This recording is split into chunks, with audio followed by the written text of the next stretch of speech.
There are moments in life when suffering does not announce itself loudly. It doesn't arrive with drama or explanation. It simply settles in, quietly, persistently, altering the weight of ordinary days.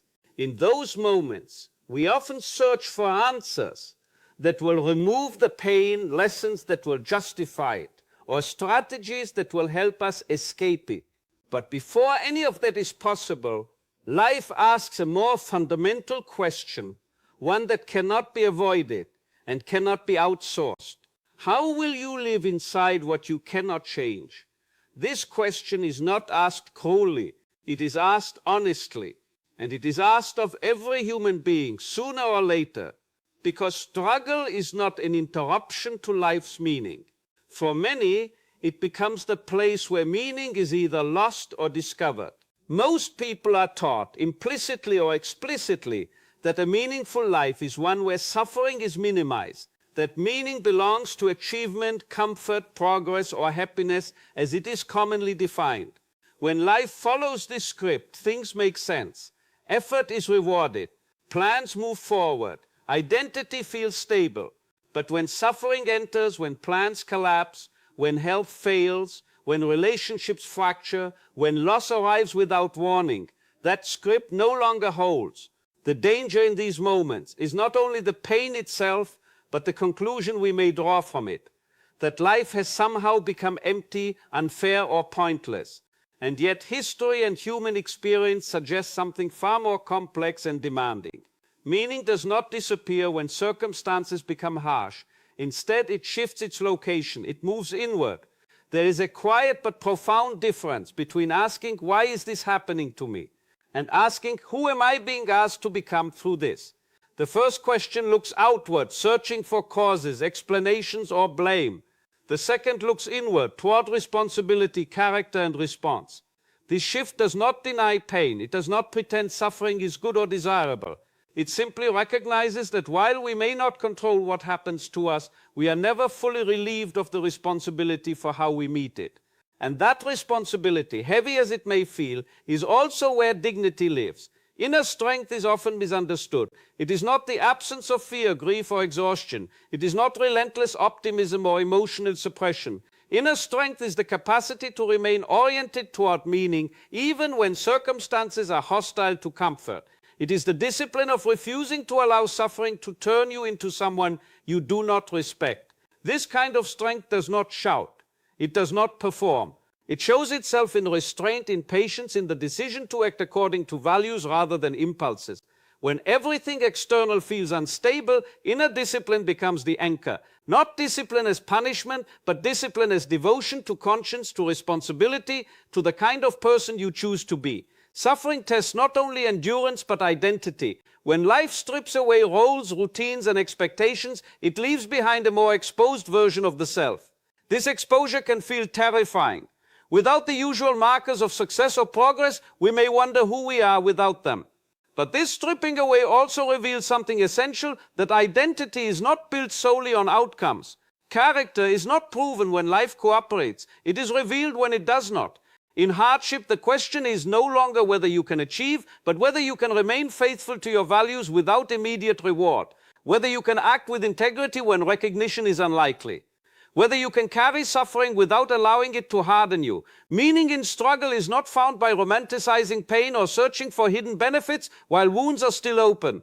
It is found by recognizing that every situation, no matter how limited, still contains moral freedom. You may not choose the weight you carry, but you choose whether that weight makes you bitter or deep. You choose whether suffering isolates you or enlarges your compassion. You choose whether difficulty becomes an excuse to abandon responsibility or a reason to take it more seriously. These choices are often small and unremarkable. They rarely feel heroic in the moment, but over time they shape the trajectory of a life. Purpose in this sense is not a grand mission waiting to be discovered. It is not always dramatic or externally impressive. Often purpose in suffering takes the form of faithfulness to the next right action. It may be as simple as choosing honesty over resentment, patience over retaliation, responsibility over despair.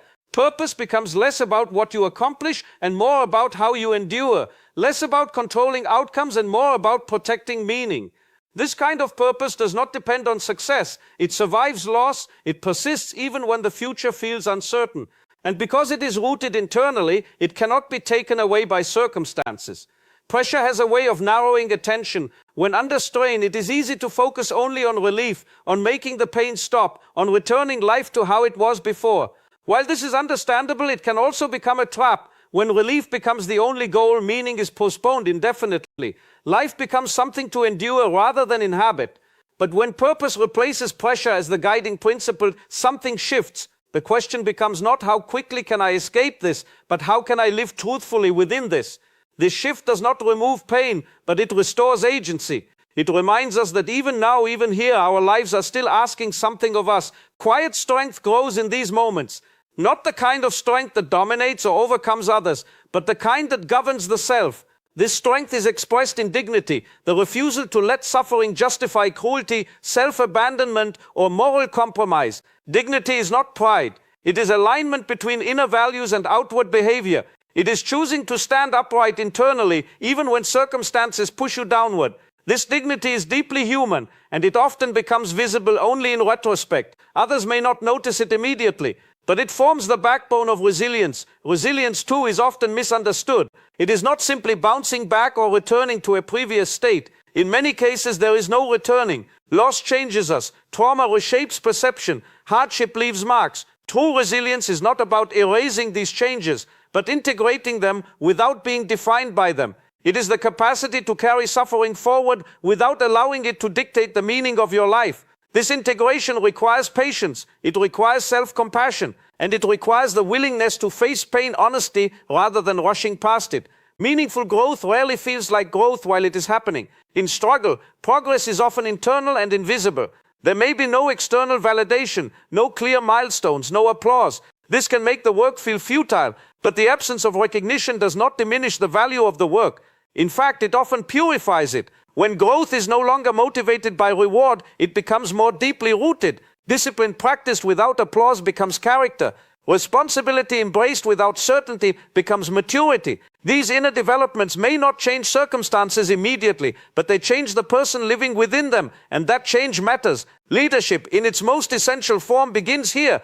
Not with authority over others, but with stewardship of the inner life. Before one can guide, influence, or support anyone else, one must learn to lead oneself through difficulty without losing direction. This inner leadership is tested when motivation fades, when meaning feels distant, when perseverance seems unreasonable. To continue anyway, to act in alignment with values even when emotions resist, is a profound form of leadership. It demonstrates that meaning is not dependent on mood, and that responsibility does not disappear when conditions worsen. Perseverance through challenge is not about stubborn endurance or denial of limits. It is about staying engaged with life even when life is painful. It is about refusing to withdraw into apathy or resentment.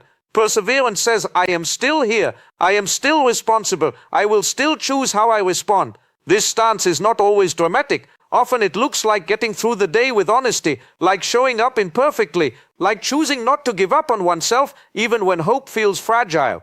It is important to acknowledge that suffering can distort perception. Pain narrows focus, exhaustion weakens resolve, grief alters judgment. In these states, self-mastery does not mean rigid control or harsh self-criticism. It means awareness. It means noticing when emotions are steering decisions and gently reclaiming authorship. It means allowing yourself to feel without allowing feelings to define reality. Self-mastery, especially in suffering, is not about suppression, it is about integration, holding emotion and responsibility together without letting either overwhelm the other. Spiritual growth in this context is not about adopting beliefs that bypass pain or offer quick comfort. It is about deepening one's relationship with meaning itself. It is about recognizing that life continues to ask something of us, even when it hurts. This recognition can be humbling, it can feel heavy, but it can also be grounding. It reminds us that our lives are not reduced to what we feel in any given moment, that we are more than our pain, that even suffering does not have the final word on who we are becoming. There is a subtle but crucial distinction between suffering that diminishes and suffering that deepens. The difference lies not in the severity of pain, but in the response to it. When suffering is met with bitterness, avoidance, or self-abandonment, it tends to shrink the inner world. When it is met with responsibility, reflection, and commitment to values, it can deepen awareness, compassion, and clarity. This deepening does not justify the pain, it transforms its impact. Meaning in suffering is not something you discover once and for all. It is something you practice. It is renewed daily through choices that may feel small but accumulate over time. Choices about honesty, about patience, about how you speak to yourself when no one else is listening, about whether you allow hardship to excuse behavior that undermines your values. These daily choices are the real work. They are quiet, they are demanding, and they are profoundly human. As this journey continues, it becomes clear that inner freedom is not the absence of constraint, but the presence of responsibility. Freedom is not doing whatever one wants. It is choosing what one stands for, even when choices are limited. This kind of freedom cannot be taken away by circumstances because it does not depend on them. It lives in the space between stimulus and response, between pressure and decision. And it is here, in this space, that meaning is continually formed. This is not an easy path. It does not promise relief or certainty, but it offers something more durable. The possibility of living truthfully within difficulty, of becoming someone you respect, even when life is hard, of discovering that meaning is not the reward for suffering, but the way you carry it. And as this understanding deepens, suffering, while still painful, no longer feels empty. It becomes part of a larger story, one shaped not only by what happens, but by who you choose to be in response. This is where the work begins. Now do we remain faithful to meaning when suffering does not leave? Because some struggles are not brief chapters. They are seasons. They stretch across months, years, sometimes entire phases of life. And it is in these extended trials that meaning is most severely tested, not by intensity alone, but by duration. Pain that lingers has a way of wearing down resolve. It erodes patience. It invites quiet despair. In these long seasons, the challenge is no longer simply how to survive, but how to remain inwardly alive. One of the most difficult truths to accept is that suffering does not always come with clarity. There may be no clear lesson, no immediate transformation, no obvious reason. The mind, craving explanation, often circles endlessly, searching for answers that may never arrive. But meaning does not require explanation. In order to exist, it requires responsibility. When explanation fails, responsibility remains, and responsibility, unlike answers, is always available. It asks not why this is happening, but what is being asked of me now. This question grounds us in action, rather than speculation. It shifts attention from the past or the imagined future into the present moment, where choice still exists. Responsibility is often misunderstood as burden alone, but responsibility, when embraced willingly, becomes a stabilizing force. It provides orientation when emotions fluctuate. It gives structure to days that might otherwise dissolve into numbness or chaos. Responsibility does not demand perfection. It asks for presence, for honesty, for the willingness to respond thoughtfully rather than impulsively. In prolonged struggle, this responsiveness becomes a form of care, not only for others but for the self. It protects the inner life from erosion. Conscience plays a quiet but essential role here. Not conscience as judgment or self-reproach, but conscience as compass. It is the inner sense that points toward what is right, meaningful, or necessary, even when the path is uncomfortable. In suffering, external signals often become unreliable. Feedback from the world may be absent or discouraging. Outcomes may offer little guidance. Conscience, however, continues to speak. It may speak softly, but it speaks persistently. Learning to listen to it, to trust it even when emotions argue otherwise, is a profound act of self-mastery. There is a subtle temptation in suffering to surrender agency gradually. It doesn't happen all at once. It happens through small concessions, skipping reflection because it feels pointless, allowing resentment to linger because it feels justified, withdrawing from responsibility because effort seems futile. Each of these choices is understandable. None of them are dramatic. But over time, they shape identity. Meaning erodes not because suffering exists, but because responsibility is abandoned. The opposite is also true. Meaning grows quietly when responsibility is maintained, even imperfectly, even without visible progress. Inner discipline becomes especially important in these moments. Not rigid discipline that ignores limits, but compassionate discipline that preserves structure, simple routines, small commitments, consistent practices that signal to the inner world, I am still here, I am still engaged. Discipline, in this sense, is not about productivity, it is about continuity. It creates a bridge between days, preventing the inner life from fragmenting under pressure. Even modest acts of discipline, reflection, writing, movement, intentional rest, can become anchors in uncertain waters. Character continues to form in these long seasons, often without witnesses. This can feel discouraging. Without affirmation or reward, effort may seem invisible, but character does not require an audience. It is shaped by what we choose when no one is watching, when outcomes are uncertain, when motivation is thin. In these moments, character is not reinforced by success, but by consistency, by choosing again what you chose yesterday, even when today feels heavier. This quiet repetition builds a self you can rely on, One of the most difficult tensions to hold in suffering is the coexistence of vulnerability and responsibility.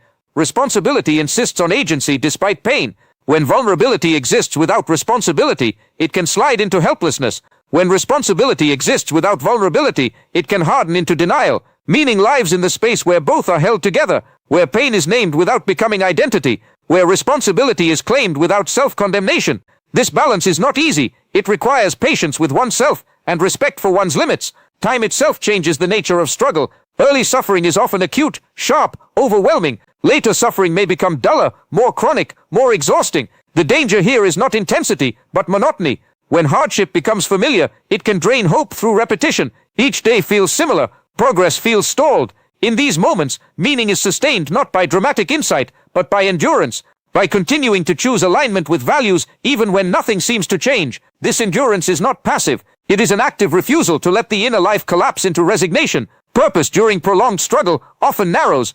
Grand visions may feel unrealistic. Long-term goals may lose clarity. This does not mean purpose has disappeared. It means it has become more immediate. Purpose may look like protecting one relationship, like maintaining honesty in a difficult environment, like refusing to let bitterness dictate speech, like caring for one's inner posture even when external circumstances remain unchanged. These smaller purposes are no less meaningful. In fact, they are often more demanding because they require sustained attention without dramatic payoff. Leadership of the inner life becomes especially visible here, not leadership as dominance, but leadership as stewardship. The self must be guided through discouragement, fatigue, and doubt. This guidance does not rely on force. It relies on reminding oneself of what matters, of returning again and again to values when emotions drift, of choosing perspective deliberately. Leadership of the inner life means refusing to let the loudest emotion make the most important decisions.